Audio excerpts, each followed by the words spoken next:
Speaker Series Coordinator for UC Center Sacramento, and she'll be coming up to go ahead and introduce Professor Maria Charles from UC Santa Barbara. I did want to point out that today's speaker did do a policy brief, and so this will be actually emailed out to all attendees early next week. All right? Kendra, come on up. Hi, thank you all for coming. So today we'd like to welcome Professor Maria Charles. She's actually a native to California. She got her BA from UC Santa Barbara in political science and environmental studies, and then went on to earn her PhD in sociology from Stanford. So she's, staying in California here for, hopefully forever.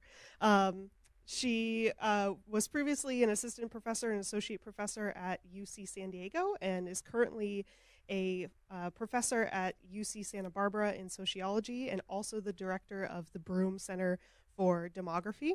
And she was also a previous chair of the Department of Sociology at UC Santa Barbara. So today she's going to be talking to us about gender and STEM. She actually has a forthcoming book coming out on the topic, and it's about gender and STEM, understanding segregation in science, technology, engineering, and mathematics. So if you enjoyed the talk today, I encourage you to go check out her book as well. So yeah, please welcome Professor Maria Charles.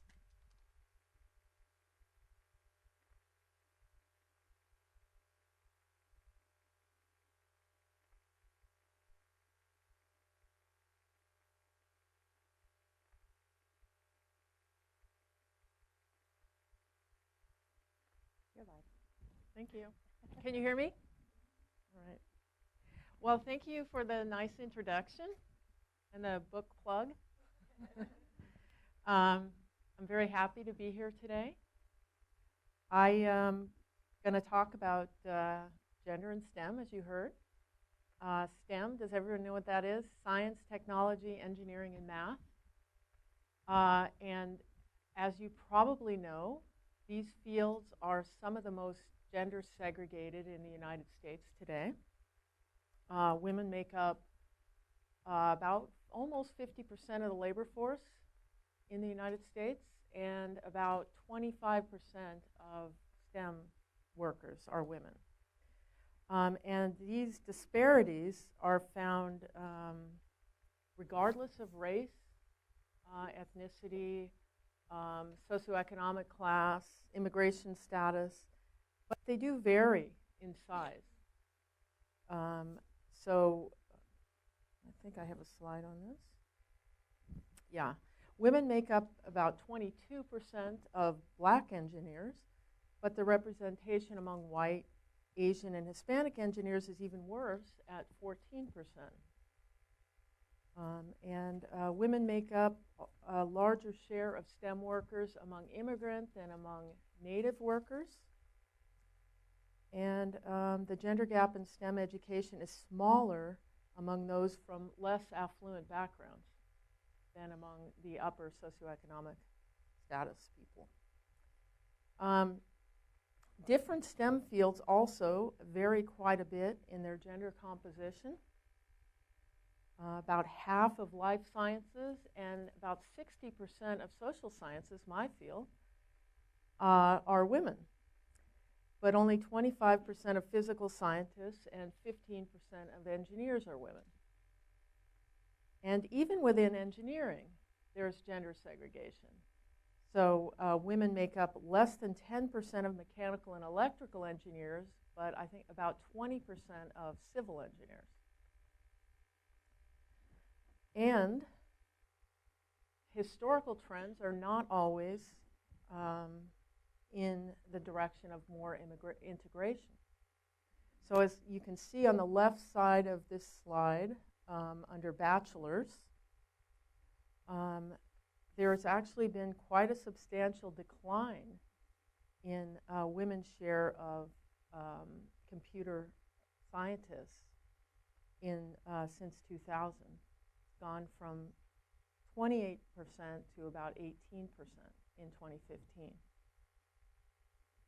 So in response to this extreme and persistent segregation, governments and non-governmental organizations and business leaders around the world have launched countless STEM diversification initiatives. And these efforts have been motivated by acute labor shortages in many STEM fields and by interest in sort of broadening opportunities for these often very lucrative and high status occupations. And the same concerns have motivated a great deal of social science research on forces that support gender segregation of STEM fields. So I'm going to talk today about this research and a little bit about my contributions to it.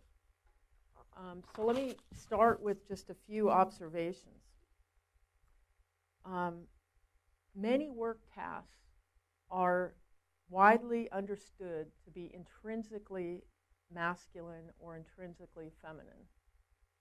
And all else being equal, tasks involving nurturance or interpersonal relations are seen as female, and tasks that involve physicality and assertiveness are seen as male in most societies. And in the contemporary United States, technical and abstract analytical tasks are also seen as masculine. And these understandings emerge very early. So when primary school children, as early as kindergarten, are asked to draw a picture of an imaginary engineer or computer scientist, most depict a man, and mostly a white man at that. And these taken for granted beliefs about the natural incumbents of jobs are also evidenced in popular culture. So you may recognize Barbie. Barbie has told young girls that math is something that they will not enjoy or be good at. And this is Mattel's Teen Talk Barbie. And she was released in 1992. And she would pull a cord and she would talk. And her canned phrases included one lament, math class is tough. And there was another more upbeat one that's let's go shopping. And so American feminists and educators have long voiced concerns about the potentially damaging effects of such messages on the minds of impressionable young girls. But many others presume, understandably perhaps, that girls' disinterest in STEM is hardwired and natural. And I think this presumption is understandable because of how extremely gender segregated some occupations are in our society. So if you imagine computer science and compare that to kindergarten teaching, it's easy to understand how the average person would think that this is something natural. But my research, comparative research, suggests something different. I've found that the gendering of jobs varies a lot over time and across countries in ways that are more complicated than a simple gender determinist narrative would suggest. So work considered to be intrinsically masculine in contemporary United States is not necessarily so in other times and places. In fact, some fields, including computer science and calculus, were once considered very feminine in the United States. And the image of computer science also varies sharply across countries. In contrast to its image in the United States as a domain for sort of masculine hackers,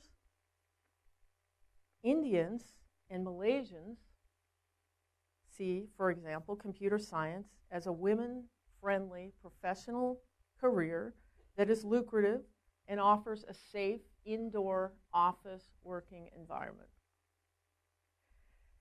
And accordingly, women earn more than 42% of computer science degrees in India compared to 18%, as I said, in the US today. So even more surprising is the general pattern shown here. STEM tends to be especially segregated in those countries that are reputed to be as highly modern and gender progressive. This chart shows that women make up a smaller share of engineering students in more affluent countries with higher gross domestic products. And if we consider science overall, we see that it is disproportionately female in places like Iran, Saudi Arabia, Romania, and Georgia.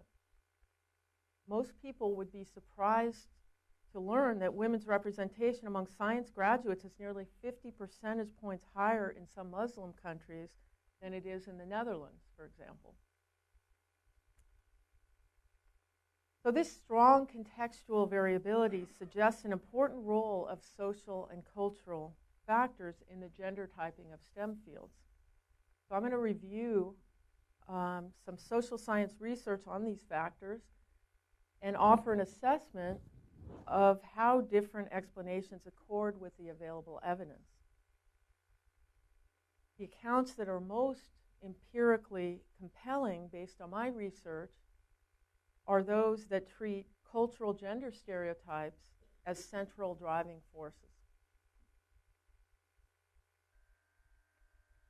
So sociologists commonly distinguish between micro and macro level explanations of inequality, where the former consider characteristics of persons, for example, individual workers and employers, as central causal mechanisms, and the latter focus on characteristics of larger units, for example, organizational arrangements or social policies or cultures. So micro-level accounts are often divided into supply and demand side explanations, depending on whether they focus on the traits or actions of workers or the traits or actions of employers. So this is sort of in reference to the sellers and buyers of labor that are depicted in classical microeconomic theory. Okay, so supply side looks at labor supply, meaning workers. Specifically, it looks at differences between men and women workers in their aptitudes or their preferences.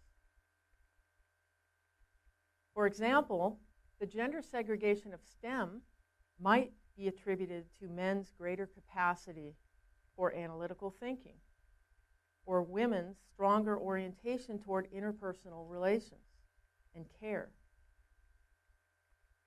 Biologically based supply-side accounts emphasize sex hormones and brain structures.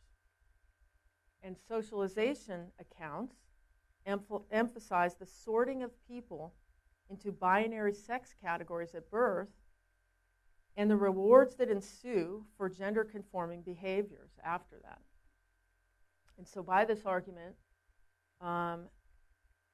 because gendered traits are eventually internalized, women will prefer roles that draw upon feminine traits, and adult men will prefer roles that draw upon masculine traits.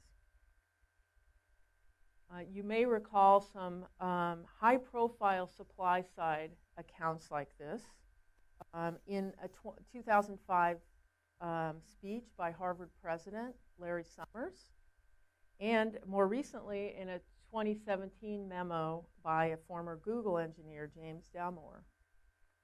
Both attributed women's underrepresentation in STEM to gender differences in abilities or preferences, whether biological or socialized.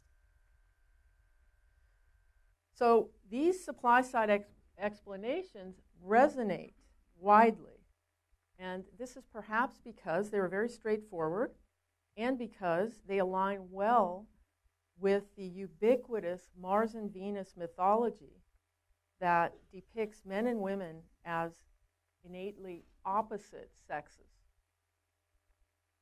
By these accounts,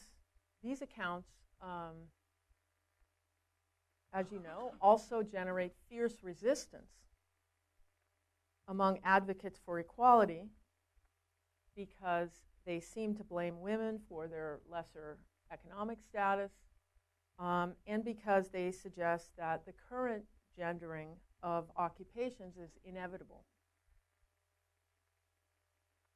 Most sociologists see supply-side explanations as inadequate because measurable differences between men and women are too small to account for the extreme patterns of segregation observed in many STEM fields, and because the gender typing of occupational roles varies so much, as I said, across time and space. But among the supply side traits, the sort of standard explanatory variables, occupational aspirations show the most robust effects empirically. Aspirations are strong predictors of career outcomes, and gender is a strong predictor of educational and occupational aspirations. Although which occupations women and girls aspire to does vary across contexts. So I'm going to return to the question of aspirations in my discussion of cultural and structural processes. Let me turn now to demand-side explanations. These emphasize the actions and attributes of employers or clients. And the simplest demand-side explanation for segregation is that some employers simply have tastes for discrimination. They prefer to work with members of certain groups, and they're willing to pay more to hire them. Economic theory suggests that this form of discrimination will eventually fade away because it puts discriminating firms at a disadvantage competitively. So why does discrimination persist despite its economic inefficiency, or why would it? Statistical discrimination theory offers one response to that question. It holds that employers have imperfect information about the productivity of individual workers. And so they will discriminate against groups whose members they believe are less productive on average. For example, if an employer believes that the average woman has weaker capacities for analytical reasoning than the average man, it might seem rational for that employer to discriminate against all women in hiring in jobs where analytical reasoning is at a premium. And that's, of course, assuming that you're not able to measure that directly. So, important point here is that these beliefs need not be true to cause extreme segregation, because many employers are exposed to the same stereotypes about men's and women's average capacities. Statistical discrimination may be a powerful mechanism for the perpetuation of gender segregation.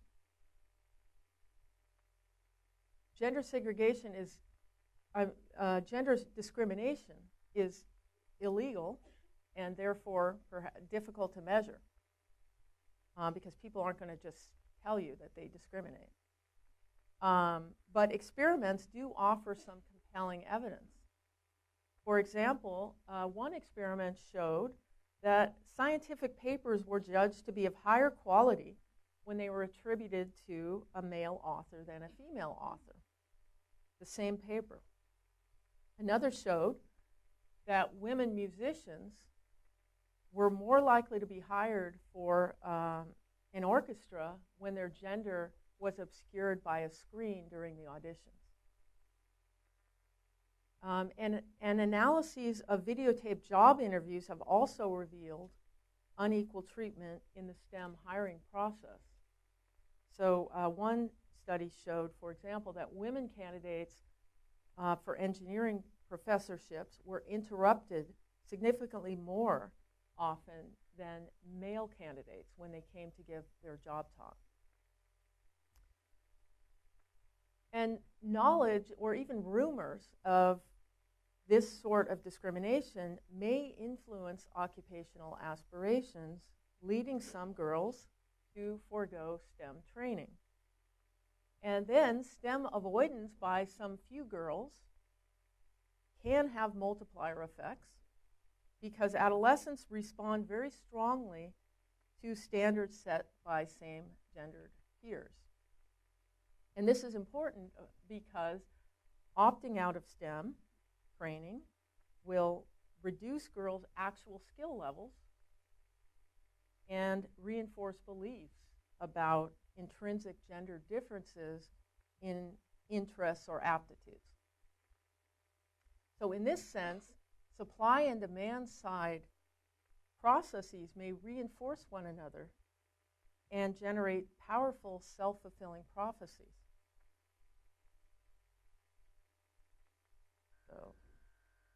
Okay, so actions and aspirations of individual workers and employers develop within a broader social context.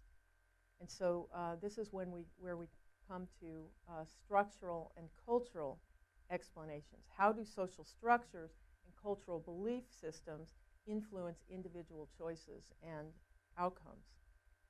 So structural analyses focus on the organization of societies and the rules that govern them, societies and organizations. And one particularly influential structural theory holds that socioeconomic development brings about greater gender equality because discrimination is just too costly to sustain in competitive industrial economies. The evidence on this is mixed. On many important dimensions, inequality decreases dramatically, has decreased dramatically with economic development. If you just think about formal legal rights, voting rights, whether or not it's legal to discriminate based on gender, participation in labor markets, and especially in higher education around the world, where women are now the majority of students in universities. But inequality has increased on other dimensions, and including, as you saw, some forms of gender segregation, and especially in STEM. And it turns out that not only STEM outcomes, but also STEM aspirations. Oh, this is modernization theory. Got to show you that slide. It turns out that aspirations also grow less alike as countries get richer. So economic modernization seems to matter, but not in the way typically theorized. So this slide shows that 8th grade boys and girls' aspirations for STEM work grow less alike as countries get richer.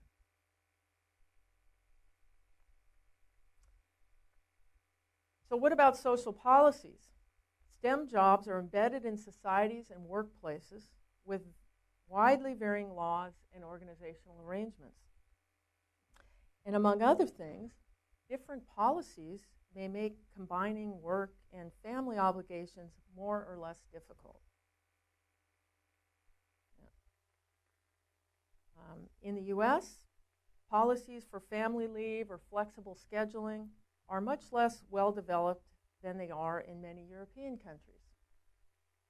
But even when they are available, research has shown that masculine cultures in many STEM workplaces discourage both women and men from using them for fear of being stigmatized.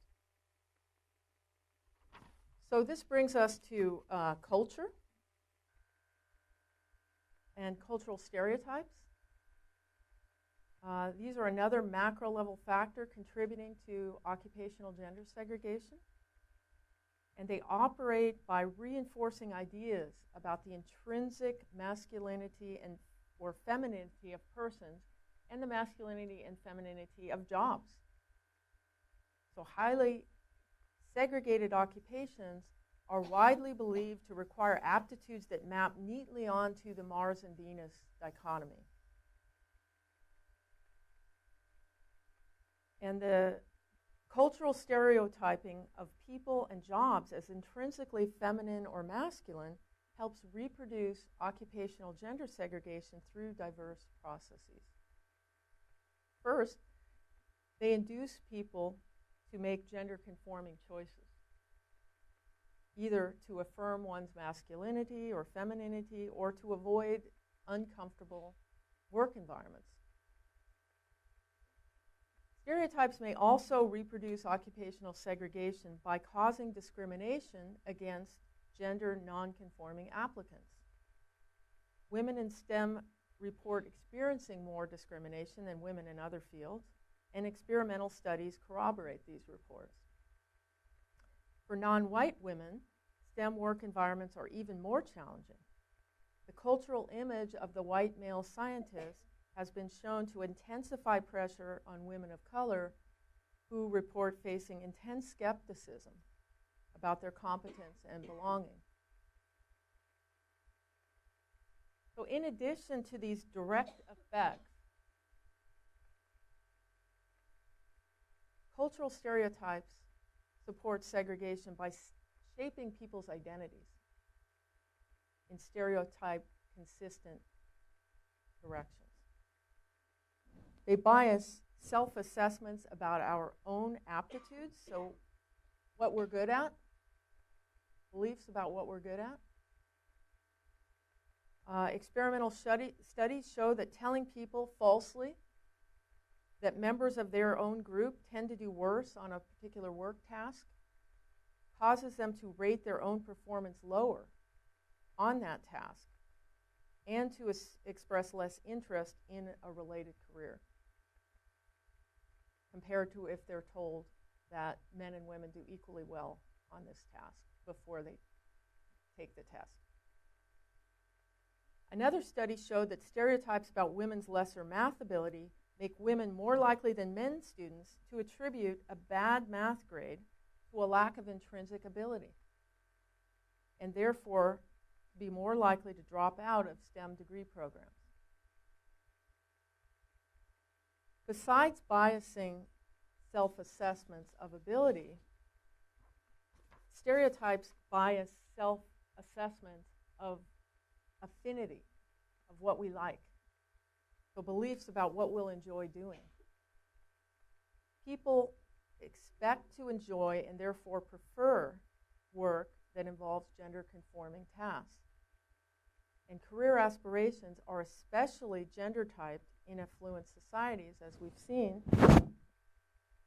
where people are encouraged to follow their passions and do what they love in choosing a career path. Since adolescents often do not know in advance what they will love doing and what they're good at, many draw upon stereotypes about what people like them love and are good at, often same-gendered people. Girls will expect to enjoy work that they think will be more people-oriented, more emotionally rewarding, and following these passions will probably not lead them toward the solitary science career that is depicted in Western popular culture. So widespread cultural beliefs about how men and women are different and about what they enjoy doing contribute to career choices that reproduce the gender order. But these choices are experienced as the expression of likes and dislikes that are quintessentially individual, very personal. And finally, stereotypes can affect task performance in stereotype-consistent manner. Experiments on so-called stereotype threat show that people do worse on tests when they fear confirming a negative stereotype about their gender or their racial group. In one study, a significant gender gap in test performance was observed when subjects were told that men generally did better. So it not only affected their self-assessments of their performance, but actual performance in this case. No gender difference was found when subjects were told that men and women do equally well on the test. And this has been found using race as a group marker as well. Gender stereotypes are most powerful, research shows, where gender composition is most skewed. So stereotype effects on performance will be largest in the most male-dominated fields. And this is, of course, important because this is another way in which stereotypes can be self-fulfilling. So what are the practical implications of this research?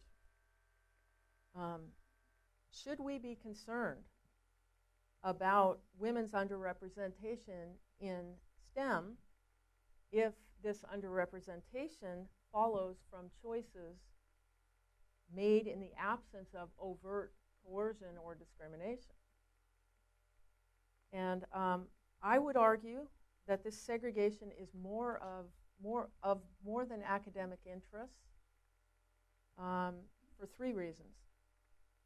First, because separate but equal principles very often translate into separate but unequal outcomes. And this is evident, of course, in the lower pay in women's than in men's occupations, among other things. Second, gender segregation has feedback effects, reinforces stereotypes, and limits perceived educational, family, and career options of subsequent generations. And third, women and racial and ethnic minorities represent an untapped labor pool globally in fields such as engineering and computer science, where shortages threaten to undermine national development and or competitiveness. So if women's underrepresentation in STEM is a problem, what can be done to change it? Well, my research suggests that this change will not come easy. And it will partly depend upon increasing girls' and women's interest in STEM. And this, in turn, will depend on gradual erosion of stereotypes, two kinds of cultural stereotypes. Those that depict women as innately ill-suited for STEM work, and those that depict STEM work as uncreative, solitary, and masculine. And cultural change of this sort can only occur slowly. But efforts toward counter-programming are ongoing. They can be found in countless STEM diversification initiatives, as I mentioned. Counter-programming is also evident in a growing popularity of toys that resist the so-called pink aisle marketing. Goldie Blocks, shown here, is designed to increase girls' interest in engineering. And here are some other toy role models. These are by Lego, and they come complete with test tubes and dinosaur fossils. And we've also seen efforts to rebrand STEM as something compatible with conventional femininity. Books like Kiss My Math or Algebra Exposed take on the male math nerd stereotype by depicting math as both feminine and fun. And with the rise of geek chic, we've seen even Barbie has had a makeover. Computer Engineer Barbie was released in 2010, and she poses a sharp contrast to her math-hating sister from 1992. And she comes decked out with a pink laptop and a tight t-shirt printed in binary code, essentially replacing one set of stereotypes with another. But so a more aggressive strategy for reducing the salience of stereotypes would be to create more opportunities for girls and boys to learn directly about STEM fields.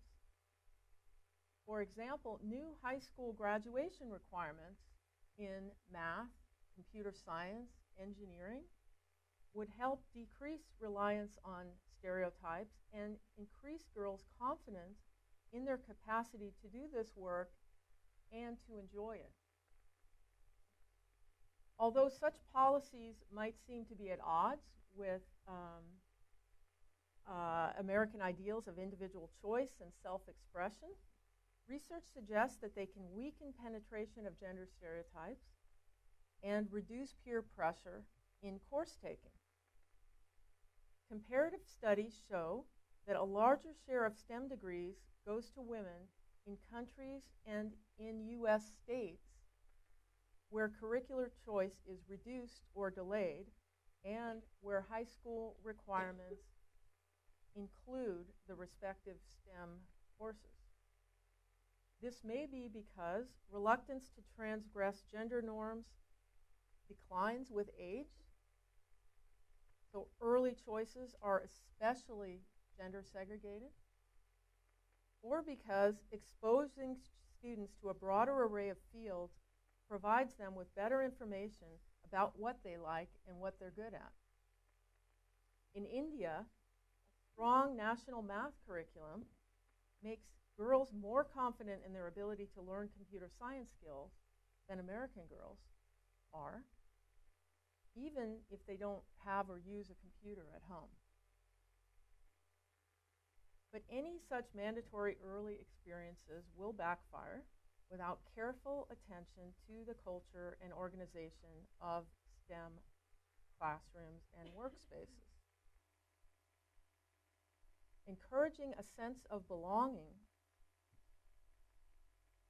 for underrepresented groups requires work and study environments that include diverse role models, supportive peer networks, including clubs like Women in Engineering, and freedom from gender stereotypes and discrimination. Even the physical environment can matter to women's sense of belonging. One experiment showed that exposure to stereotype-consistent computer science classrooms, for example, with computer games and Star Wars posters, decreased girls, but not boys, interest in computer science major. Gender differences in interests were smaller when subjects were exposed to classrooms that did not conform to current stereotypes about computer science, for example, with nature posters and phone books visible. Some elite universities have recently implemented organizational changes aimed at undermining stereotypes about STEM, about computer science work, and diversifying the boy hacker culture.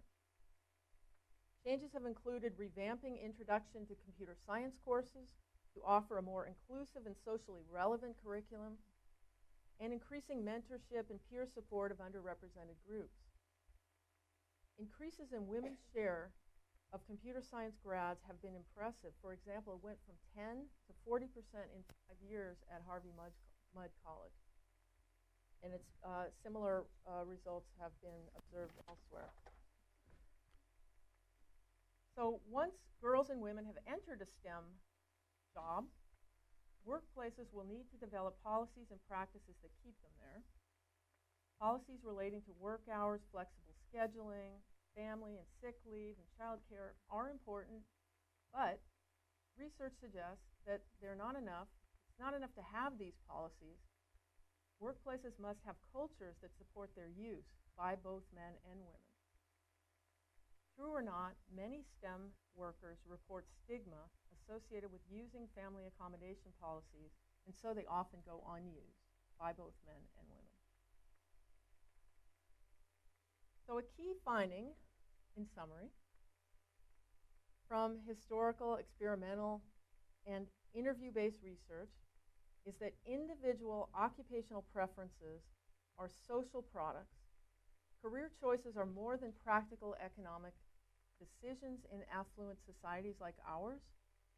They also represent acts of identity construction and self-affirmation. Aspirations for STEM work are shaped by the real or perceived culture of STEM fields and by deeply rooted beliefs about the intrinsic natures of men and women. American girls who aim to, quote, study what they love might be just as passionate about computer science and engineering as they are about teaching and nursing if they had more chances to find out whether they love these STEM fields, for example, through required courses, after-school clubs, or summer programs for underrepresented groups. And their passion might grow if they could more easily imagine themselves fitting into these professional cultures. And so counter-stereotype programming and more exposure to women scientists might help them make that leap of imagination. Thank you.